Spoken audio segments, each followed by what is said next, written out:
como uno de los hitos más importantes de la historia del chamamé, especialmente porque Marilí Morales Segovia, su alma mater, no fue en contra de lo antiguo, no atacó la estructura del chamamé que se venía, digamos, difundiendo hace 6 décadas, sino que se sumó a ello.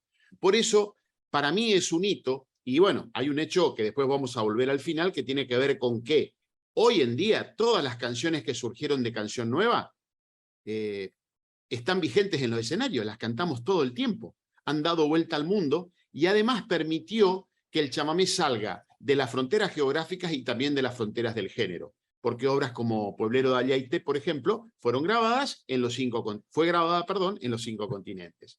Por eso lo considero uno de los hitos más importantes de la historia del chamamé. ¿Y por qué se genera? Bueno, como primera medida tenemos que entender que en los primeros tiempos el chamamé tuvo una nutrida comunidad de poetas de mucha altura. Y esto ya es lo que creo que tenemos que, por ahí los que estamos involucrados en la difusión y divulgación del chamamé, tenemos que ser contundentes en esto. Hay una etapa que, como todos sabemos, el chamamé perdió espacio en relación a otras músicas, pero no debemos olvidar que en los primeros tiempos, vamos a recorrer algunos nombres de los que están aquí: Odín Fleitas, Roberto Ferradas Campos, Luis Mendoza, Heraclio Pérez, Porfirio Zappa, Carlos Alberto Castelán. Muchos de estos letristas que están aquí fueron ganadores de premios literarios de nivel nacional. Algunos han tenido una gran producción literaria, como el caso de Porfirio Zappa, que acabó editando 7 libros y dejó uno póstumo. Odín Fleitas algo también. Entonces, ¿de qué nos hablan cuando nos hablan de música menor los otros, digamos, los investigadores o por ahí los otros cultores de otros géneros? Que haya desconocimiento no significa que nuestra música no haya tenido valor. Yo siempre digo, cuando tengo la oportunidad de conversar en estos ámbitos, en cada momento de la historia del chamamé que uno entre de manera aleatoria, va a encontrar una pieza de mucho valor. ¿Qué tenían estos poetas de los primeros tiempos? Un marcado tiste costumbrista. No hay que olvidar que en las décadas del 20 y del 30 desembarcaron en Buenos Aires de la mano de aquellos incipientes estudios de Ricardo Rojas, recién citaba al señor Settimio, por supuesto, a Lehmann Nietzsche, todos los padres de la folclorología, Ambrosetti, Carlos Vega. No me quiero detener en un nombre en particular, pero eso trajo aparejado un marcado interés por ese fenómeno sociológico que se vivió en Buenos Aires, por un lado, con la primer gran migración de provincianos a Buenos Aires, y por otro lado, la inmigración europea. Buenos Aires era realmente una ciudad muy convulsionada y empieza a desembarcar, por ejemplo, la embajada de Andrés Chazarreta, la embajada del riojano Eusebio Zárate, a quien casi nadie nombra, y Eusebio Zárate fue un hombre que también recreó toda la música argentina, pese a ser riojano, y de hecho es compositor de un chamamé bellísimo, que es Vamos Caballito. En fin, cuando nuestros pioneros desembarcan allí, se encuentran con este movimiento y el chamamé no tenía representación. Nosotros le debemos a los paraguayos algo muy importante. Yo sostengo que no se hubiera sido por la invasión paraguaya que se produjo entre el 20 y el 30 a Buenos Aires, en su mayoría intelectuales expulsados por las revoluciones de esa década. Fue una década muy convulsionada la del Paraguay antes de la guerra con el Chaco paraguayo, perdón. Todos esos intelectuales paraguayos le abrieron la puerta a nuestros provincianos, que encontraron un espacio para difundir su música. ¿Por qué les hablaba de recreación costumbrista? Porque si ustedes escuchan no solo las letras, sino también los diálogos que escribían estos hombres, porque en las grabaciones de los primeros tiempos hay mucho de diálogo, de relaciones, de contrapuntos, de compuestos, estaba la recreación costumbrista. Se aprovechaba la brevedad de una grabación por ahí para introducir un tema como era un baile de campo, que era lo más común. Todos estos poetas fueron muy importantes y algunos de ellos, como el caso de Heraclio Pérez o Luis Acosta, estuvieron vigentes por muchos años. Vamos a encontrar producción de Heraclio Pérez con autores de las décadas del 60 y 70. Ahí tenemos la imagen de alguno de ellos. Ahí está Valerio Duarte, Amelia del Carmen Serrano, la pionera de las letristas femeninas. No debemos olvidarnos de esta mujer que fue muy valiosa, era de origen goyano. Ahí son todos correntinos, con la salvedad de Roberto Ferradas Campos, que era formoseño. Después podemos hablar de poetas de la época de oro, y ya pido disculpas que estoy haciendo un resumen con estos nombres. Esto no significa que sean todos, porque hay que, bueno, por ahí tenemos que centrarnos en algunos poetas. Y en la época de oro, yo hablo de época de oro a la época de la consolidación del chamamé. La década del 30 y 40 y la primera mitad de la década del 40 eran formaciones muy ambiciosas que tenían que ver con la relación con los paraguayos, violines, clarinetes, piano. Y en la década del 40 eso empieza a cambiar. Eso tiene una correlación con el movimiento de los salones a las pistas. El chamamé en salones, porque no hay que olvidar que podemos discutir si el chamamé nació en Corrientes, en Entre Ríos o en Río Grande do Sul, eso todavía no lo hemos consensuado, pero sí hay una cuestión que es inobjetable. El chamamé como industria cultural nació en Buenos Aires. Ni los pioneros ni los grandes del chamamé se hicieron conocidos en Corrientes. Fueron a Buenos Aires y desde allí, a través de la industria cultural, la grabación, las revistas, los discos, se hicieron conocidos en sus pueblos. Por eso digo que en la segunda mitad de la década del 40, cuando se consolidan los conjuntos de Cocomarola, de Montiel, de Miguel Repiso, de Osvaldo Sosa Cordero, empieza el chamamé a tomar un protagonismo compartiendo grillas con los mejores conjuntos de tango, audiciones radiales con los principales conjuntos de la época. Algunos nombres de ese tiempo: Osvaldo Sosa Cordero, y lo puse primero no por casualidad. Cuando, disculpen que por ahí sea un poquito enfático en esto, pero cuando alguien que nos quiere hablar de música menor, yo quiero que le pregunten a cualquier género folclórico argentino cuántos Sosa Cordero hay en la música cuyana o en el NOA. Tenemos que estar orgullosos de la producción poética. Ahí hay algunos nombres más, muy importantes por supuesto. Ahí están las caras de algunos de ellos, entre ellos la querida Teresa Scarpetto, una gran letrista entrerriana. Y ahí, bueno, seguimos con los correntinos. El otro día el maestro José Luis Castiñeira de Dios, cuando hablábamos de poética en la diplomatura de chamamé de la Universidad del Nordeste, nos hablaba, están muy concentrados en los correntinos. Pues bien, eran en su mayoría correntinos. Esto no significa que no se haya expandido al resto del litoral y que otras provincias litoraleñas hayan hecho un enorme aporte, como todos sabemos, pero la realidad es que en los primeros tiempos nuestros artistas eran en su mayoría correntinos, mezclados con paraguayos y litoraleños, por supuesto. Bueno, hay algunos hechos que por ahí, depende cómo lo miremos, podemos ver si son hechos aislados o son hechos puntuales. Una de las canciones más conocidas, tenemos un participante brasileño. Bueno, Mercedita es una canción que ha dado vuelta al mundo y es compuesta por un entrerriano, es una obra de nuestro género. Mismo caso el Rancho de la Cambicha, que es el fonograma más vendido de la historia discográfica argentina, por la grabación de aquello de Antonio Tormo del año 1950, pero bueno, es una obra de nuestro género. Le hablaba del corrimiento de los salones a las pistas. Esto cambiaría el chamamé para siempre. El chamamé en los salones, hay conjuntos que nunca salieron de Buenos Aires, y cuando uno mira las fotos de época, yo como entusiasta investigador, no soy investigador, no soy folclorólogo, pero sí soy entusiasta, las fotos son un importante aporte para por ahí entender algunas cuestiones. ¿Qué pasó cuando salimos de los salones que estaban en el centro porteño, en el corazón de Buenos Aires? Se empezaron a perder algunos instrumentos, como por ejemplo el piano. No era posible andar por las pistas de Entre Ríos, de Santa Fe, con un piano arriba de un acoplado. Por lo tanto, se genera esa formación que algunos llaman tradicional, una palabra que no me gusta en ningún aspecto, y la formación de bandoneón, acordeón y guitarristas cantores es lo que termina imponiéndose como formato de orquestación del chamamé. Por supuesto, en la época de oro no me voy a detener, pero ustedes conocen mejor que yo el nacimiento de obras como Mírame, como Reproche, Angélica, Villanueva, Pagos del Litoral. No hay momento, como les decía más temprano, de la música correntina, de la música de raíz litoraleña, como quieran llamarla, que no haya una gran obra. Y también tenemos que entender que en esta convivencia de los artistas en los salones, la influencia paraguaya fue muy, pero muy importante.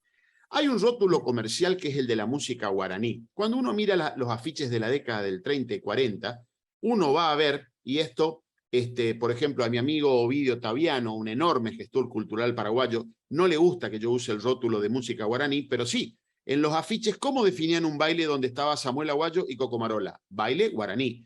¿Cómo la definían a Mercedes Araujo la correntinita? cancionista guaraní. ¿Qué era ese rótulo comercial? Simplemente aquel que cantaba tanto música paraguaya como correntina. Esa convivencia también influyó en la poética, porque hubo, como les decía, intelectuales paraguayos de mucha relevancia, como Federico Riera, como Julián Alarcón, bueno, Julián Alarcón era violinista, perdón, dije Federico Riera, quise decir José Asunción Flores. No todos compusieron con los correntinos, Cardoso Ocampo sí, por supuesto, Eladio Martínez, pero hay una influencia en la música guaraní que precedió a la década de oro del chamamé. Después, yendo a hitos para poder entrar directamente en la canción Nueva Correntina, nos tenemos que detener en un instante en otro rótulo comercial, el de la corriente litoraleña. Hay que hacer una diferenciación y tenemos que ser concretos en esto, un poco para no herir susceptibilidades, pero principalmente para entender que una cosa es un género musical, que se lo puede analizar desde lo musicológico, desde lo poético, y otra muy distinta es la cuestión del rótulo comercial. En la década del 60 aparece la corriente litoraleña. Por un lado está ese fenómeno que fue el boom del folclore, que inundó la Argentina de guitarras, que inundó corrientes, por ejemplo, de música del noroeste. En mi familia, y la de muchos de ustedes seguramente, se cantaba samba. En Corrientes se enseña hasta hoy música del noroeste en las academias de folclore, tema que entiendo debemos discutir, pero la realidad es que fue un fenómeno muy importante. Y de la mano de algunos poetas del noroeste, muy relevantes, realmente fue una música que dominó en la escena del folclore en esa década. Una música que yo amo, como la de Cuyo, se quedó un poco encerrada en Cuyo, un poco de manera endogámica, y el chamamé empieza a perder espacios de manera notable. La corriente litoraleña, hablando desde el punto de vista comercial, generó un montón de productos, algunos de mucho valor, como podemos citar al Cholo Aguirre o a María Elena, por citar dos cantantes de mucha trascendencia y que no se pueden discutir desde ningún tipo, porque realmente eran grandes cantantes, grandes artistas, y en el caso de Cholo Aguirre, un gran compositor además. Pero ellos ocuparon un espacio que los correntinos no tuvimos a partir de ese boom que fue la década del 60, con Cosquín como el escenario del folclore por antonomasia. Y ahí, con el chamamé corrido a las pistas del Gran Buenos Aires y a los bailes del litoral, que se empiezan a hacer cada vez más masivos, el chamamé como es que empieza a perder un poco de espacio en la cuestión poética. Los que amamos el chamamé tenemos que entender que hay un decaimiento en la poética chamamecera. No nos podemos enojar en esa cuestión. Con Cacho González Bedoya, cuando escribimos el libro de los 50 años de Canción Nueva, buscamos no herir, buscamos una palabra, pero es una realidad. Es como que se empieza a reiterar la poética del chamamé en 2 o 3 tópicos, y algunos motivos tan importantes como el género patriótico que estuvo en los primeros tiempos, empieza a desaparecer para dar paso a una repetición de la poética de la guaina y el baile y el este y el otro. Y bueno, la verdad es que la corriente del Noa nos pasó por arriba, y a manera de ejemplo, Tarragó, el artista chamamecero más exitoso de la historia en materia comercial, solamente tocó en Cosquín en una oportunidad, por decirle algo. Coco Morola en 2, a las 6 de la mañana, es un horario central, y Montiel también 2 veces. Muy bien. ¿Podemos enojarnos con eso? Sí, podemos, pero más que enojarse, lo que tenemos que hacer es usar esto para entender que esto generó, por supuesto, en Corrientes una tensión que derivó en que uno de los artistas más importantes de la historia del chamamé, don José Osvaldo Sosa Cordero, pese a que no era un perjudicado directo, porque su música era de las pocas que habían trascendido, la música de Sosa Cordero la cantaban los paraguayos, la cantaban los folcloristas, pese a que él no era un poético, un perjudicado directo, como correntino y chamamecero, entendió que había que hacer algo. Por lo tanto, genera en 1963, en coincidencia con el primer Festival del Folclore de Posadas, un simposio que es, si no es el primero, es de los primeros simposios en el que se reunió gente a discutir el chamamé desde su origen, desde propuestas para la divulgación, de las cuestiones de la censura. A ese simposio asistieron la flor y nata de los referentes de nuestra cultura. Desde Florencio López, Osvaldo Sosa Cordero, por supuesto, Ramón Viveros, Lucas Braulio Areco, Miguelito López Bear, quien fue el que me aportó la mayoría de los datos de lo que yo pude recabar de ese simposio. Pero más importante que lo que yo les digo es que de ese simposio se elaboró un documento, que lo elaboró Raúl Oscar Cerruti, un destacado investigador chaqueño, alumno de Augusto Raúl Cortázar en la UBA en Buenos Aires, que ese documento se llama El chamamé, danza del folclórico guaranítico argentino, lo editó la Universidad del Nordeste en 1964, actualmente Moglia lo volvió a reeditar. Ese documento es muy importante, no es muy extenso, es una especie de opúsculo, pero se trata de las conclusiones de un simposio donde participó gente de incuestionable relevancia en lo que tiene que ver con nuestro acervo. Naturalmente, se produce otro fenómeno que va a concatenar en lo que yo pongo acá como génesis de la canción Nueva Correntina. Cuando yo empecé a oír hablar de este fenómeno y empecé a conocer un poco más de aquellas reuniones inolvidables con Pocho Roch, con Marilí Morales Segovia y más cerca en el tiempo con Cacho, con quien comencé a colaborar en el año 2010, Cacho González Bedoya, siempre sobrevoló la idea sobre si el manifiesto nuevo cancionero de Cuyo, aquel de Clide Villegas, Cedero, Tito Francia, Tejada Gómez, que tuvo a su voz por antonomasia en Mercedes Sosa, si ese movimiento tuvo o no relación con, fue influencia para el nacimiento de Canción Nueva Correntina algunos años después. Pocho no fue concluyente, Marilí Morales Segovia no fue concluyente, la que sí fue concluyente fue Teresa Parodi. Teresa Parodi me dijo, Subieta, sin dudas, nosotros estábamos enloquecidos con la poesía de esa gente, de Hamlet, de Hamlet Lima Quintana, de Tejada Gómez, de Jaime Dávalos y de toda esa gente. Muy bien. En ese tiempo se había formado en Corrientes la filial de la SADE, en el año 1964. El primer presidente fue un caacatiano, y entre esa comisión directiva estaba Marilí Morales Segovia y Cancho Gordiola Niella, otro caacatiano. Marilí, a quien pude acceder a su correspondencia gentileza de su hija, empieza a atormentar a sus cofrades poetas para que empiecen a escribir chamamé.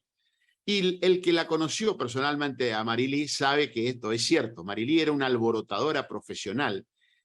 Y cuando uno mira la correspondencia de gente muy diversa, de gestores franceses, de Lucas Braulio Areco, de la querida Alma García, una gran investigadora tucumana y cantante, por supuesto, Marilí se carteaba con todos y a todos les decía lo mismo: tenemos que hacer algo por el chamamé. El primero que responde a la iniciativa de Marilí es Franklin Rúbeda, que había regresado a Corrientes después de vivir muchos años en Rosario y empieza a producir cosas. Primero escribe y viaja por Corrientes recitando sus poemas con Juan Ramón Gauna acompañando, y eso deriva naturalmente en las primeras composiciones de Franklin en el chamamé. ¿Qué pretendía Marilí Morales Segovia? Una poesía a la altura de lo que habían creado por ese tiempo una dupla maravillosa, tal vez de las más importantes que ha tenido el chamamé, como es la de Albérico Mansilla, nacido circunstancialmente en Sarandí, pero criado primero en Cacatí y luego en Corrientes, y que luego vivió el resto de su vida en Córdoba, y el querido Edgar Romero Maciel. A partir del año 55-56, esta dupla, que se conoció en Corrientes, pero que luego siguieron caminos distintos, empieza a generar todo lo que aquellos sabemos: Viejo Cacatí, Sauce, Lunita del Tarahui. Y aquí un detalle al margen, una apostilla. Cuando todo el mundo habla de tradicional, en el caso de Cocomarola, ¿quién fue el primer artista que le grabó obra a estos renovadores de su tiempo? Tránsito Cocomarola. Le grabó 5 obras. Entonces, cuando la gente por ahí dice Cocomarola tradicional, me parece que estamos errando la apreciación. Bueno, ¿cómo sabemos? La obra de esta dupla llegó al repertorio de los Quillahuasi, de los Chalchaleros, de los Indios Tacunau, porque realmente fue una obra de mucha relevancia, y este tipo de propuesta es la que pretendía Marilí Morales Segovia para el chamamé. Pasado el tiempo, allá por el año 68-69, hay un montón de sucesos que empiezan ya a derivar en una necesidad imperiosa. Pocho Roch, por ejemplo, esto me contó Irma Solís, les quiero contar que para el trabajo de Canción Nueva que hicimos con Cacho, González Bedoya, yo hice 80 entrevistas y trabajé 2 meses en los archivos de los diarios, o sea que a partir de ahora, de esta placa que estoy mostrando, para el final, todos los datos no solamente tienen soporte documental, sino que están en el libro o en mi casa, lo que ustedes consideren más rápido para hacerse del documento. Me decía Irma Solís que en la famosa confitería Anaí, Panambí, hacían cantatas para niños, componían, todos los viernes, todos los sábados, con Teresa Parodi, con toda esa gurizada, y siempre decía Pocho, che, están quedando nuestras canciones en el cajón de nuestro escritorio, ¿cómo hacemos para que estas canciones se conozcan? Paralelamente, los jangaderos fueron al Festival de Posadas, al magnífico Festival de Posadas, que era un fenómeno en su tiempo. Se encontraron con Isaac Oidbol y les dijo Isaac Oidbol a los jangaderos. Los jangaderos, Carlos Miranda, Raúl Varela, de los primeros grupos correntinos en cantar obra de Cancho González Bedoya, de Franklin Rúbeda, les dijo, che, muchacho, ¿cuándo vamos a tener en Corrientes un festival como este? Refiriéndose a Posadas. Perdón, Dicen los Topo, jangaderos que... perdón, estamos viendo de una manera muy chiquita la imagen. ¿Vos será que lo podés poner en pantalla completa eso? Ahí, a ver. Mejor, y si lo ponemos abajo, compartir. Ahí. Ahí está, fantástico. Gracias, Topo. Bien. Perdón la interrupción. Cuando vuelven los jangaderos lo van a visitar a Pinín Palma, que fue un gran gestor cultural correntino, porque era abogado y era profesor de Raúl Varela en la facultad. Y les dijo, che, Pinín, mirá, estuvimos en Posada, mirá el festival, qué sé yo. Y Pinín le dijo, mirá, la idea me parece fantástica, pero la persona para encarar esto es Marilí. Fueron a verla a Marilí, y gracias al archivo de Raúl Varela, que me lo compartió, como buen abogado tiene un archivo maravilloso, Raúl nos dejó hace poco tiempo, víctima del COVID, no pudo ver nuestro libro editado. Hay manuscritos de Marilí desde la reunión número 1, desde cartas al gobernador, cartas a sellos grabadores de Buenos Aires, invitaciones de todo tipo para generar un festival. No tenían muy en claro en qué iba a consistir el festival, pero empiezan a sucederse reuniones y en una de ellas hacen un acta inhallable hasta el momento de esta charla, que firmaron 4 personas, y acá volvemos a lo que les decía de la visión de Marilí. Marilí invitó a todas estas reuniones no solamente a poetas de la SADE, a jóvenes músicos como Mario Bofila, Teresa Parodi, sino también a chamameceros de la vieja guardia, como Abelino Flores, como Bruno Mendoza, como Simón de Jesús Palacios.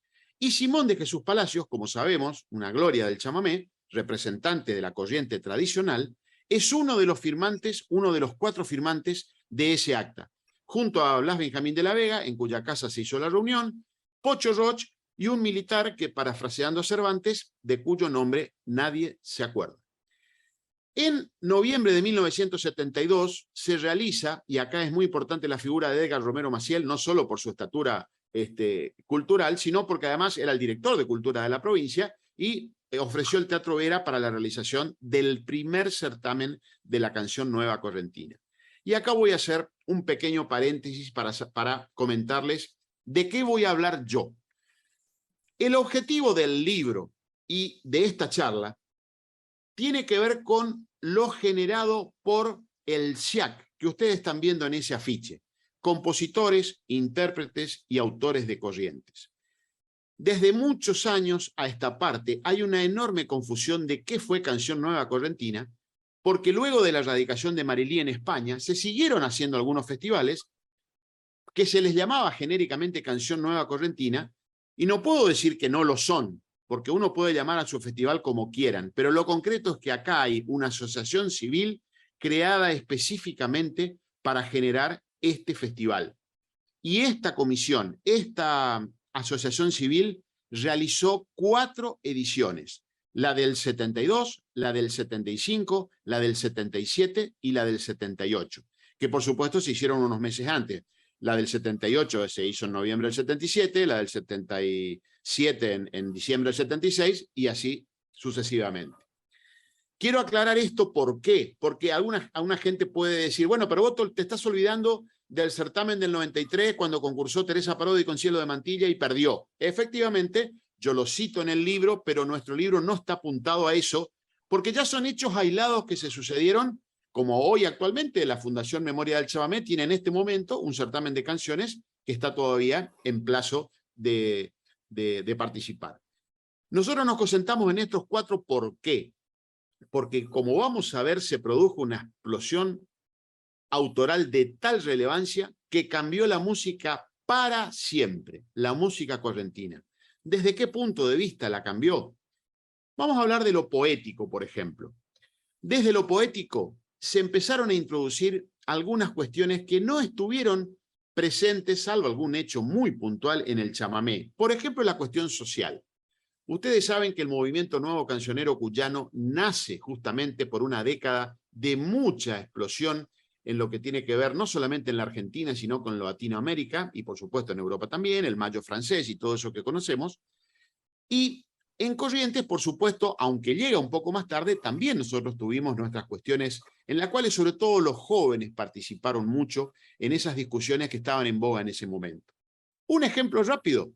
Finalista del primer certamen de la canción nueva correntina, la obra Cambá Caridad, letra de Julián Cini, que estaba recientemente radicado en Mercedes como cura, y música de Edgar Romero Maciel. Tal vez alguno de ustedes las recuerde. Está dedicado a un señor ciego de Peruguerría Corrientes, a un paisano que queda ciego y que ya no pudo trabajar más, por lo tanto mendigaba en las calles de Peruguerría.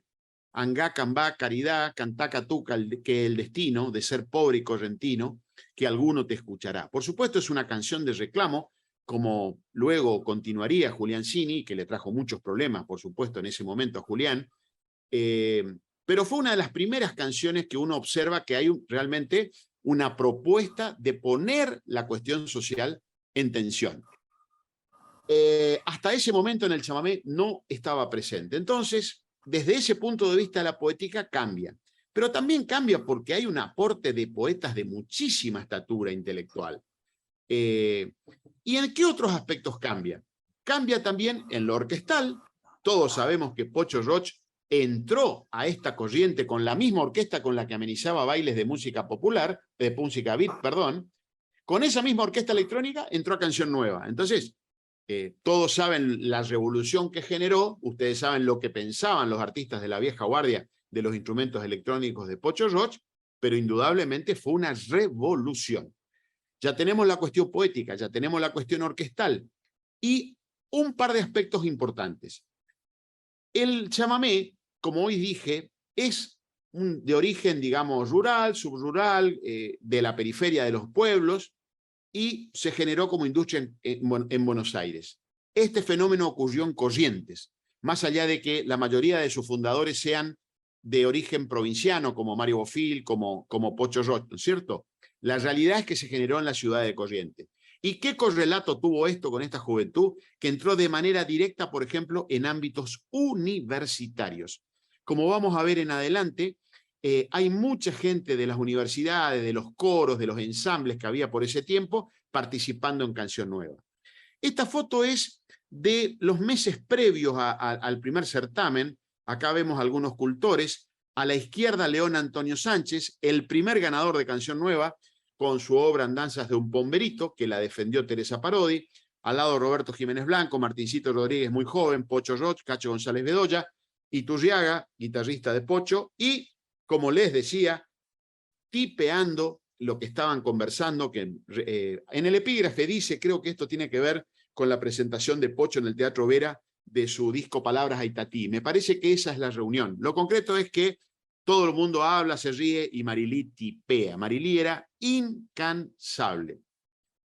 En ese primer certamen, la obra ganadora fue Andanzas de un Pomberito, como les decía, de León Antonio Sánchez, defendida por Teresita Parodi, en ese momento Teresita Sellarés. Y hay obras muy importantes en este certamen. Yo hice unas planillas para apoyarme, después que terminé el trabajo en los diarios, hice unas planillas de todas las obras participantes. El promedio fue más o menos de 100 en cada una de estas 4 ediciones.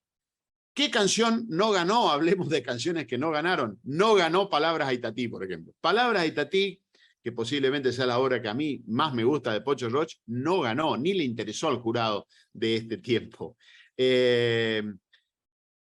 ¿Cómo se llama? Tema correntino, el primer tema de Pocho y Cacho tampoco interesó al jurado. Llegaron a la final del público,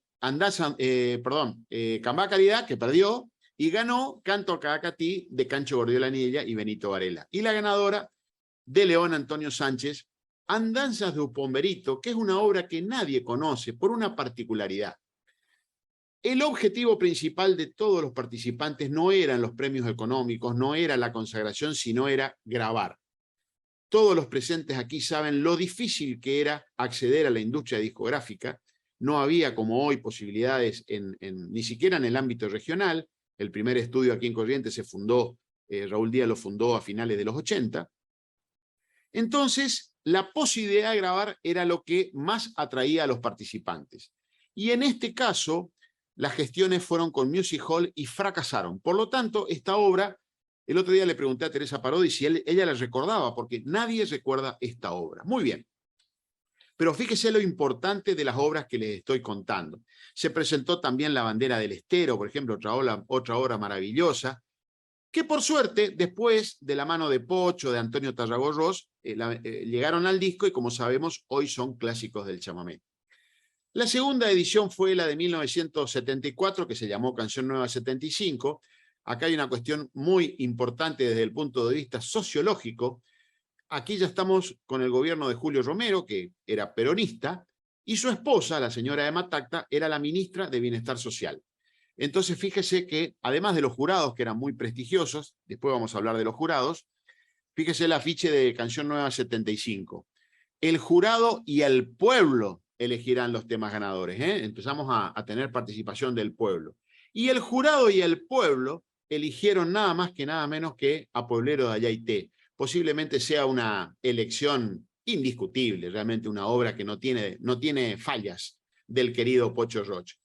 Y fíjese la importancia que empieza a tomar este movimiento. Aquí vemos a Marilí Morales Segovia a la izquierda. El que está atrás, escondido, es Héctor Soneiro, un gran poeta santafesino que nació en el norte santafesino y durante muchos años fue representante de la SADE. ¿Cómo llega Soneiro, un hombre de la SADE de Santa Fe, a Corrientes? Pues bien, de la mano de Marilí Morales Segovia. Cacho González Bedoya, Pocho Roch a la derecha, y la señora que está en el medio fue una persona muy importante del mundo editorial de la Argentina, la señora María del Carmen Handerwulzel, de Barbero, que dirigía una editorial que se llamaba MAI, Música Argentina Internacional, que editaba, entre otras cosas, todo lo que producía el sello Odeón. Los más antiguos recordarán que había una ley, que el número estaba debajo en todas las partituras de época, una ley que ya no existe, que toda música que se grababa debía imprimirse en papel. En Canción Nueva 75, los correntinos tuvimos la dicha de que llegara el disco. Vinieron directivos de la Odeón interesados en esto, participaron como jurados, en el caso de José Ángel Bello, que era el director artístico de Odeón, y se llegó al disco. Este disco es una bisagra de nuestra historia y es lo que contribuyó, yo creo, de manera determinante a que la Canción Nueva llegue. El otro día Cacho González Bedoya contaba de manera muy amena y muy simpática cuando este disco se editó. Él estaba en su casa, eran como las 12 de la noche, y escuchó uno de sus temas, posiblemente por Santa Rosa me voy al río, no recuerdo cuál de los temas de él cantados. Entonces dice que él le agarró tal ataque de locura que salió a la calle con la radio a las 12 de la noche, porque estaba sonando su canción en la radio. Y los vecinos salían, decían, ¿qué le pasa al loco este que está con una radio en la calle? Muy bien. Eso fue lo que generó este disco. Y vamos a hacer un rápido repasito por las canciones. En una misma edición, Pueblero de Ayaité, Glorias de Nuestro Pasado, Taipero por Yahoo, Cambá Rulito, Dios mío.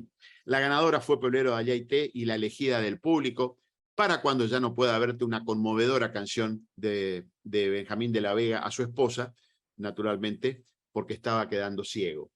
La defendieron Rosendo y Ofelia. Esta foto está muy fea, no pude encontrar en el diario una foto mejor, pero bueno, es un testimonio de Rosendo y Ofelia, y fíjense Pochito y ese atrás de Iturriaga con instrumentos electrónicos. En Canción Nueva, por supuesto, 75, quedaron afuera un montón de obras muy, pero muy importantes, Pero les decía la visita de Bello y de la señora María del Carmen Barbero y de Carlitos García, el querido maestro maestro Carlos García, un hombre que todo el mundo relaciona con el tango, pero en realidad desde sus tiempos de jóvenes, siempre estuvo vinculado al folclore y grabó mucho con Ramona Galarza, con Raulito Barbosa, porque era un hombre del sello Odeón. En esa visita del año 74 y en la siguiente, la del 76, Carlos García visitó mi casa. Tuvimos la suerte de tenerlo en mi casa y se llevó Carlos García, por supuesto, las tortas para hacer este maravilloso disco que dio vuelta la Argentina de manera notable.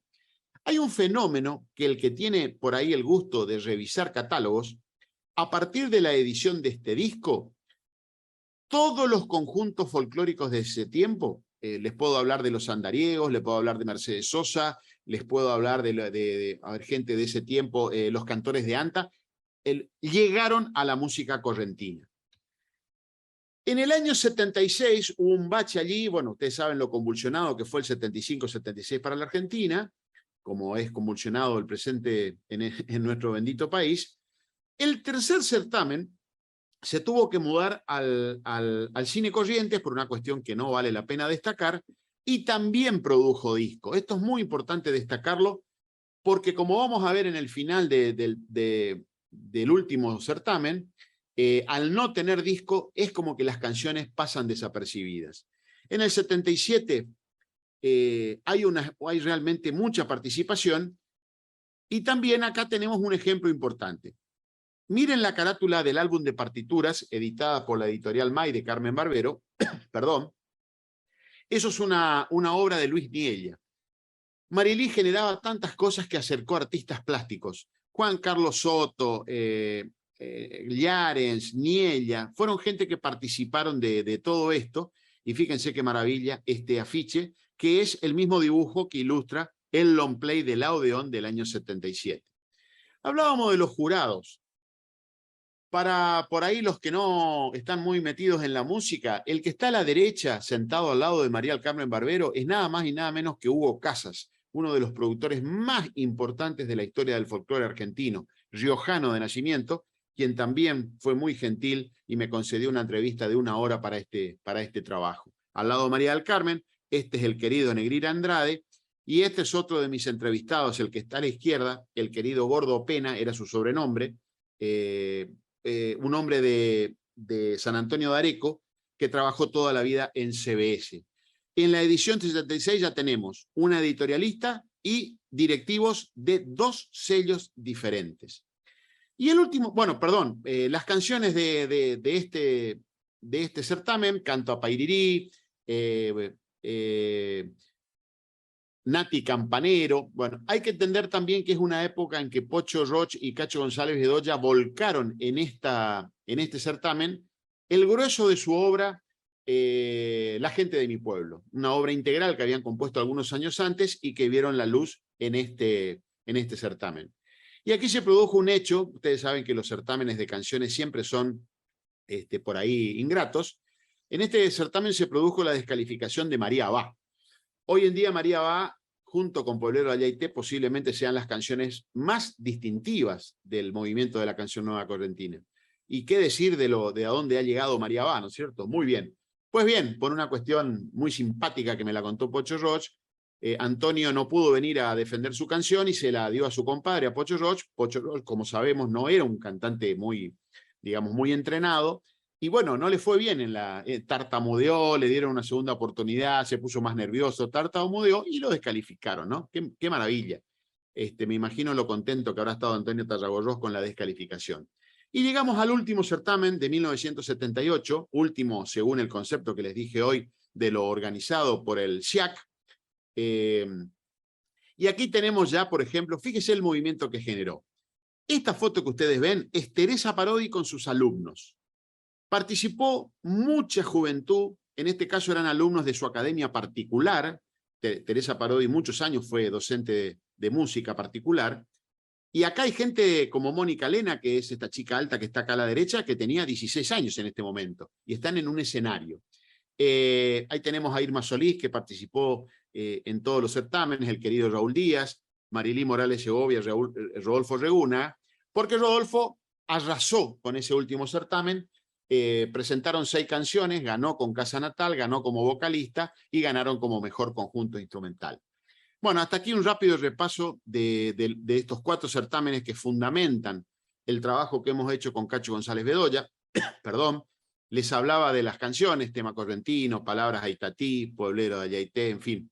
Teyú Tarahui, de la querida Teresa Parodi. Teresa presentó mucha obra y no tuvo suerte. Solo una vez tuvo una canción que estuvo entre las finalistas, pero no recibió premio alguno. Bueno, la vida le dio revancha a Teresa Parodi, como sabemos, y se convirtió en una artista de renombre internacional. ¿Y qué podemos decir de lo que es este legado autoral? Lo podemos ver en los títulos de las canciones. Cualquiera que va a un festival hoy en día sube a un escenario y se da cuenta que estamos hablando de canciones que están presentes en nuestro cancionero. La canción Nueva Correntina permitió además una transversalidad que no se conocía en el chamamé. Voy a volver sobre lo importante que es para la música correntina que Marilí y sus cofrades, yo por ahí soy un poco referencial a Marilí porque todos los entrevistados consideran que era el motor de Canción Nueva Correntina. Entonces, cuando uno lee los artistas participantes va a encontrar gente tan disímil como Cacho Espíndola, por ejemplo, que es un chamamecero de la vieja guardia, o por ejemplo Roberto Resech, también bandoneonista de la orquesta folclórica, gente del tango como Joaquín Pérez Abreguis. Esa mirada que tenía Marilí fue la que permitió de que este movimiento no choque con la tradición del chamamé. Entonces, por más que en un primer momento los chamameceros no hayan aceptado esta obra, porque como sabemos, en un primer momento casi ninguno de los conjuntos tradicionales incorporó esta obra, sí algunos participantes de este movimiento, por ejemplo el dúo Cáceres Almeida, participó en un certamen y llevó esa obra al disco. Abelino Flores participó de un certamen y llevó esa obra al disco. Entonces se generó una relación que permitió que el chamamé ya no tuviera, digamos, como compartimientos estancos. Entonces, otro hecho que trae concatenado este fenómeno es la entrada definitiva a los teatros. Como sabemos, hasta ese momento el chamamé no tenía mucha cabida en las ciudades capitales de departamento ni en otros lugares de la Argentina, y mucho menos en los teatros. Esto cambió para siempre, un poco porque además Pocho Roch y Teresa Parodi eran gente vinculada con otro sector de la sociedad correntina, como el propio Edgar Romero Maciel. Pero realmente tenemos que agradecérselo porque a partir de ahí ya no hubo barreras. Entonces, este movimiento, como les decía, fue transversal. Esta obra empieza a entrar despacito en el repertorio de otros artistas, y entonces, desde el momento que Mercedes Sosa graba una obra de este movimiento, ya no hay cuestionamientos. El posible cuestionamiento que pudo haber habido, yo no estuve presente en ese movimiento, pero cuando uno lee las publicaciones de época, los diarios, no todo el mundo estaba muy convencido, especialmente desde el orquestal. Pocho Roch sufrió mucho desde el ambiente del chamamé, aquella propuesta de música electrónica, y como lo sufrió Antonio Tarragó también cuando empezó a incorporar instrumentos electrónicos y otras cosas de nuestro querido loco Antonio. Pero la realidad es que ya fue imparable este movimiento. Por eso a mí me gusta usar la palabra revolución, porque revolucionó en todos los sentidos. Y quiero hacer una pequeña mención, que debería ser una gran mención, pero por una cuestión de tiempo voy a hacer una breve mención, a lo que tiene que ver con los de Imaguaré. Nunca se cita a los de Imaguaré como parte de la canción Nueva Correntina, específicamente porque no participaron. Ninguno de los... Joaquín Sheridan estuvo con el bandoneón colaborando en el escenario acompañando músicos, pero no presentó ninguna obra. Julián Cini estuvo en el primero y no estuvo más por los problemas políticos que tenía en ese momento. Pero tenemos que entender que los de Imaguaré son parte de esta misma corriente. Cuando el chamamé estaba perdiendo espacios, ellos llegaron como un salvavidas, con una poética realmente muy particular, pero además con una propuesta sonora que no iba en contra del gusto de los chamameceros de la vieja guardia. Por eso es que los de Imaguaré gustaban a los viejos y a los nuevos. Realmente hay que siempre, cuando se habla de canción Nueva Correntina, mencionar a los de Imaguaré, porque son contemporáneos y le debemos a ellos, al igual que a los representantes de Canción Nueva Correntina, que el chamamé hoy en día ocupe el espacio que ocupa. Hay mucho más para hablar de Canción Nueva Correntina, como habrán visto, dejé afuera lo que sucedió a continuación, pero el hecho es que Marilí Morales Segovia se fue a vivir a Italia un año, después se fue a España y nunca más regresó. Y sin Marilí ya no hubo un interés y solamente lo que se produjo después ya fueron hechos aislados. En la fiesta del chamamé se hizo un festival, después se hizo otro. Cuando se cumplieron los 400 años de Corrientes hubo 2 certámenes de canciones, pero ya fue todo de manera atomizada y nunca más hubo una cuestión que tenga la organicidad que tenía el SIAC, el famoso Compositores, Intérpretes y Autores Correntinos. Es un hito muy importante, no pretendo que coincidan conmigo, pero yo lo considero como uno de los hechos más importantes de la historia del chamamé, y se llama Canción Nueva Correntina. Y como le digo a Cacho, el otro día en la Feria del Libro, cuando hicimos la charla, yo he tenido el privilegio, o sea, yo puedo hablar de Canción Nueva Correntina, Daniel Osuna puede cantar Canción Nueva Correntina, pero Cacho González Bedoya es Canción Nueva Correntina. Y todo lo que produjo ese grupo de locos de la década del 70 sigue siendo hoy Canción Nueva Correntina. Muchas gracias. Topo, qué buena, cuánta información, muchísimas gracias. A ustedes. Cuesta digerirlo, digamos, hay tanto que cuesta digerir, cuesta procesar tanta información, tantos nombres. La verdad es que es la historia de nuestro chamamé de hoy, lo que conocemos como chamamé de hoy. Y lo más admirable es que no es algo que se dio naturalmente. O sea, hay que entender que fue un proceso, o sea, de creación, elaborado, concursado, convocado. La verdad, un tema maravilloso para analizar. Yo quiero hacer una pregunta que tiene que ver con el siguiente. ¿Quién fue o quiénes integraron los jurados de estos concursos?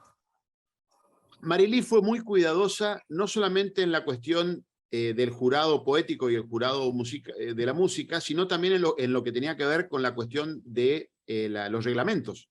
Marilí elaboró el reglamento original y casi no tuvo correcciones, salvo a partir del segundo se dividió en autores editados y no editados porque a todas luces era injusto que participara un grupo de alumnos de Teresa Parodi contra Antonio Tarragorro, que era un hombre consagrado. Entonces, con esa pequeña adenda del reglamento, el reglamento fue el mismo. ¿Por qué cito esto? Porque ella convocó abogados. Por ejemplo, el primer certamen, ¿saben quién fue el abogado? El doctor Ricardo Guillermo Leconte. El otro día me lo encontré a Ricardo en Moglia y le digo, doctor, ¿usted se acuerda? No, no me acuerdo. Bueno, pero está la foto y está el diario donde está Ricardo con la escribana Levati, que fue la que están contando votos, Leconte y Levati. Bueno, los jurados, en los primeros tiempos, la querida profesora Benítez de Baldoni, algunos la recordarán, el querido Leonardo Berrastro, que era de la Asociación Amigos de la Música, Herminio Jiménez, por supuesto, un pianista de Saladas Corrientes que se llamaba Roberto Alteraz, el padre del que fue intendente hace poco, un hombre muy querido también. ¿Qué otro jurado de esos primeros tiempos? El querido profe Enrique Antonio Piñeiro fue jurado en una edición. Y cuando esto empieza a tomar relevancia, Marilí se apoya también en gente de Buenos Aires. Por eso es que viene José Ángel Bello, que era director artístico de Odeón, pero además era productor musical. Yo no sé si Bello era músico, pero hay muchos discos donde dice producción José Ángel Bello, María del Carmen Barbero, y como vimos en la última foto, ya había un desembarco de un montón de gente de primera línea de Buenos Aires, porque evidentemente la cosa se convirtió en un pequeño monstruo. Y con algunos incidentes como la descalificación de María Abad, seguramente Marilí habrá dicho, vamos a tratar de cuidar un poco esta cuestión. Y cada vez los jurados fueron siempre prestigiosos. Benjamín de la Vega fue jurado también. Así que la verdad es que yo creo que estaba bien resguardada esa cuestión. Qué bueno. Gracias, Topo, por la respuesta. Le vamos a dar las preguntas a Cetimio, a Graciela Y hay más preguntas en la sala. Septimio. Topo, muchas gracias por la exposición A usted, señor. contundente, informativa, y vamos a necesitar un poco de tiempo para digerir la mole. Te quiero hacer un aporte y una pregunta. Con El mucho gusto. aporte es el siguiente. Vos hablaste de la coincidencia que los paraguayos abren el camino a los correntinos. Yo te quiero decir que en mi investigación encontré que en realidad el primer nexo es un correntino. Y ese correntino era de Sauce y terminó en Curuzú, Cuatiá. Y fue Amparo Úbeda. Así es. Amparo Úbeda, encontré unos materiales en una revista de los años 30, cuando decide establecerse en Buenos Aires y probar la suerte de las radios, todavía no había llegado a las grabaciones, choca con los discográficos que no quieren a los correntinos, porque son impuntuales, porque son borrachos, porque son incontrolables. Sí. Entonces se vende como paraguayo y funda la gran orquesta paraguaya de Amparo Úbeda. Tal es así que es el único músico correntino de los que yo vi en las revistas que consigue tener en una revista de gran difusión, como fue La Canción Moderna, un título en guaraní. Eso por el lado de Úbeda. Por el lado de la pregunta es la siguiente. Septimio, antes que vaya a la pregunta, quiero decirle algo. Yo fui muy cercano. Mi madre integraba la orquesta de Amparo. Mi madre tocaba el piano en Curuzú con Amparo. Yo tengo una partitura, Septimio. Tengo una partitura de Amparo, de Correntinita Yuquí, del año 1924, ¿sí? Donde dice... de la orquesta paraguaya que dirige Amparo Úbeda, abonando lo que usted dice. Pero hay que entender que justo Pastor Federico Riera es el pionero de las audiciones radiales paraguayas. Entonces, sí, que se llame orquesta paraguaya era en realidad una especie de eufemismo, porque más de la mitad de los músicos eran correntinos, como pasó con Antonio Gian Antonio, que era de Bellavista, y también colaboraba con los paraguayos, eso abonando lo suyo, pero era más correntino que todos nosotros, Amparo Úbeda, efectivamente. Exactamente. Entonces, la pregunta es la siguiente. Vos te referiste en un momento a la poética, a los aportes a la poética del chamamé que hace Julián Cini, y hablaste de Cambá Caridad. Mi pregunta es esta. ¿Cambá Caridad se grabó? ¿Por qué? ¿O qué otros temas se grabaron de lo que escribió Julián en ese momento? Porque si Cambá Caridad le costó la persecución política a Julián, el hecho de tener que irse, aunque después no se fue, creo que es un momento importante, porque coincido con vos al 100%, que incorpora a la poética del chamamé el tema social, que en Corrientes estaba muy ladeado y muy sumergido, y que nadie hacía nada para levantarlo, para volver a retomar lo que dije al final de la ponencia. Y que esa obra, incluso hoy, todavía no está valorada. Bueno, mire Septimio. Julián Cini fue el primer entrevistado para nuestro libro. Fuimos con Cacho, por suerte, y además accedió a hacer el prólogo, póstumo el prólogo, lamentablemente. Ya estaba enfermo Julián. Y ahí nos contó una cuestión. Él, en ese primer certamen donde presentó Cambá Caridad, presentó 2 canciones más que tienen música de la querida Nélida Arzuaga. Habría que preguntarle a Nélida si ella conserva las letras en Mercedes, porque al no grabarse no se conocen. Una se llama Mamá la Bandera, que con ese título ya me imagino que debe venir por el mismo sentido, y a la otra en este momento no me acuerdo. Pero Julián nos contó que en ese tiempo, sobre todo con los alumnos de la UPM de Mercedes, formó el famoso conjunto Los Hijos del Payubre. Y ellos ahí grabaron un disco, señor Septimio, de 12 temas, todos cantados, y todos tenían esta esta propuesta poética. La grabaron en un sello dirigido por un socialista famoso, como eran los de Virgilio y Homero, el sello Azur, y por supuesto el disco fue censurado. Esto fue en 1974, o sea, un poco después de la primera canción nueva, y le censuraron el disco y esto ya provocó directamente el problema de Julián.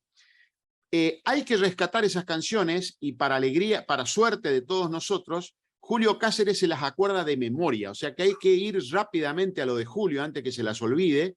Julio las canta, el otro día en Alvear me cantó así de parado, me cantó un pedazo de una, y bueno, son todas canciones de mucho compromiso. No sé si le va a gustar al público chamamecero, pero son canciones muy, muy fuertes, por algo las censuraron.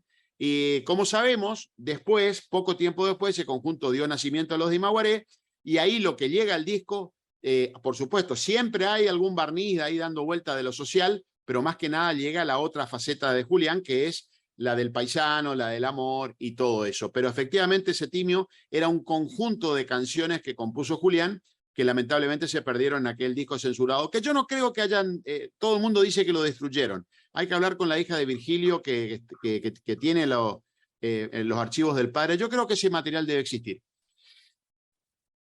Te agradezco mucho porque me usted, aclarás también una conexión que yo sospecho lo mismo que vos, que aunque todos digan de que el disco fue destruido, en realidad alguna huella quedó. Alguna huella quedó porque no se puede destruir todo un material de un proceso creativo tan complejo. Siempre hay algo que se escapa. Gracias, Septimio. Gracias, Septimio. Graciela, cuando quieras tu intervención, si lo consideras, no hay inconveniente, entrar directamente. Le vamos a dar mientras la palabra a Claudio Ñerín, desde Río Grande do Sul, que tiene levantada la mano. ¿Me escuchás? Sí, sí. ¿Me escuchás? Perfecto. Bueno, quería decirles que nosotros en LT15, Radio del Litoral de Concordia, uno de los directores tenía campo en Paraguay. Entonces, cuando se armó la discoteca, trajo cantidad de discos paraguayos. Entonces, entraba todos los días en la programación.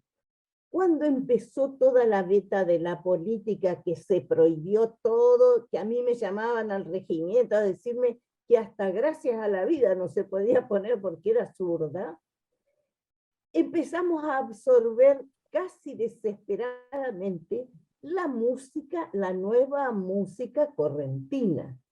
Así que eso también la pasábamos, habrán ganado los autores y compositores, porque para nosotros era pan de todos los días, pan diario.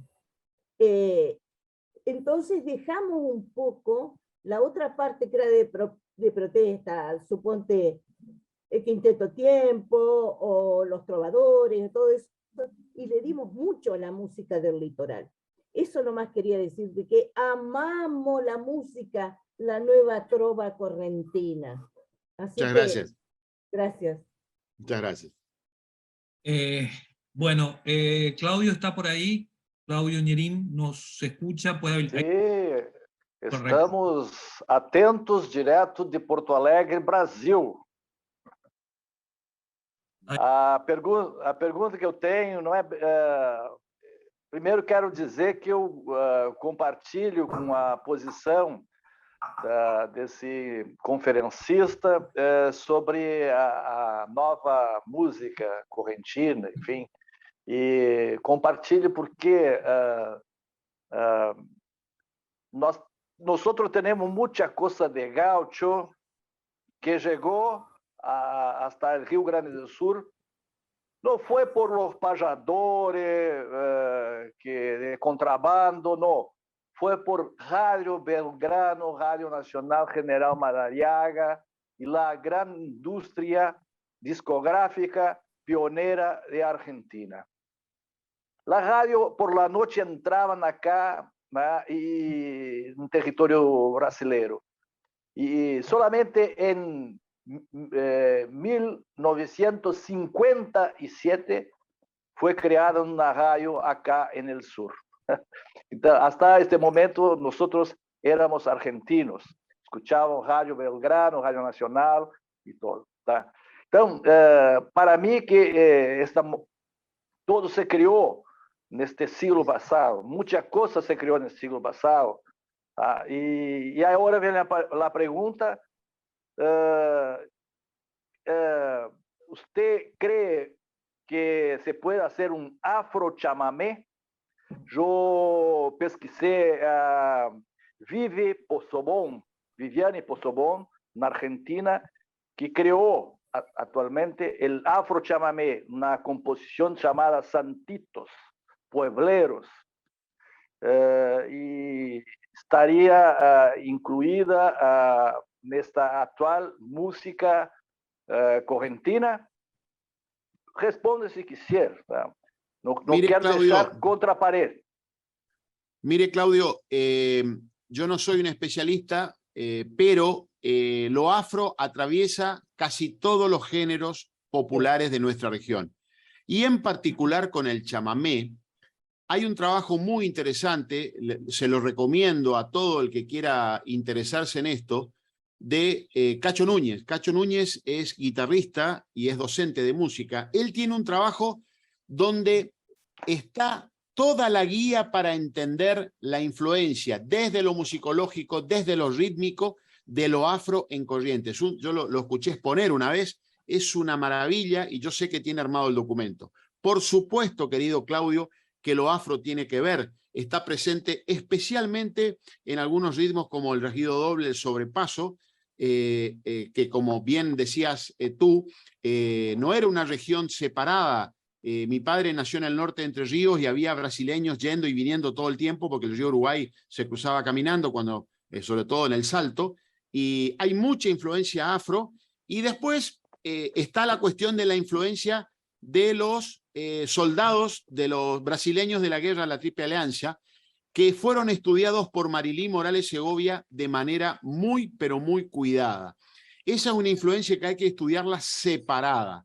Una cosa es el hombre de raza negra que llega a la colonia correntina, que está bien estudiada también, y otra cuestión es esa corriente, los esclavos libertos que deciden quedarse en Corrientes, como bien dice la canción de Marilí, cruzá amigo el tambor, cruzá el río Paraná, herida, barca de luzca y cielo donde soñar.